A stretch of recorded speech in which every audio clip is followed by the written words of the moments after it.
चाहे वह कार हो या परिवहन का कोई अन्य साधन, नई गाड़ी खरीदते समय सबसे बड़ी चिंताओं में से एक उसका माइलेज होता है।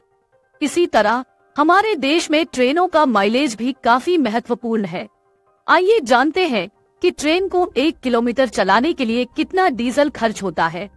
भारतीय रेलवे विभिन्न प्रकार के डीजल से चलने वाले इंजनों को चलाती है।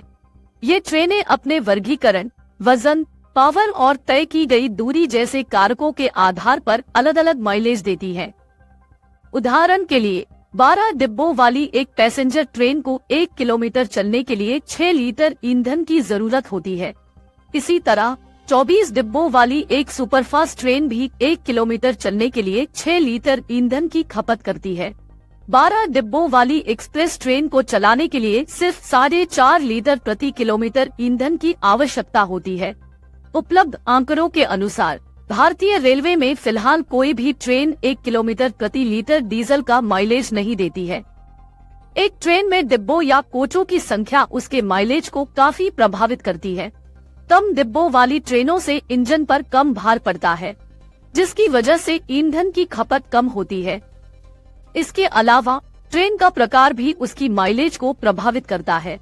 उदाहरण के लिए पैसेंजर ट्रेनें एक्सप्रेस या सुपरफास्ट ट्रेनों की तुलना में ज्यादा तेजी से ईंधन जलाती है।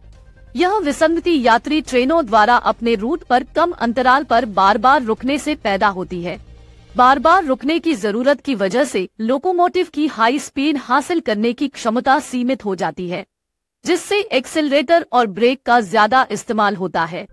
नतीजतन ईंधन की खपत बढ़ जाती है और माइलेज कम हो जाता है। इसके उलट कम स्टॉप वाली एक्सप्रेस ट्रेनें ज्यादा माइलेज देती हैं, क्योंकि वे लंबे समय तक लगातार रफ्तार बनाए रख सकती हैं। भारतीय रेलवे प्रणाली में ट्रेनों का माइलेज ट्रेन के प्रकार, डिब्बों की संख्या और परिचालन जरूरतों जैसे कारकों के आधार पर अलग अलग होता है। इन अलग अलग चीजों को समझने से ट्रेनों की फ्यूल एफिशिएंसी और उनके ओवरऑल ऑपरेशन पर उनके प्रभाव के बारे में जानकारी मिलती है। अगर आप ये वीडियो YouTube पर देख रहे हैं तो हमारे चैनल को सब्सक्राइब करें और बेल आइकन को दबाना ना भूलें। अगर आप Facebook पर ये वीडियो देख रहे हैं तो हमारे पेज को लाइक करें।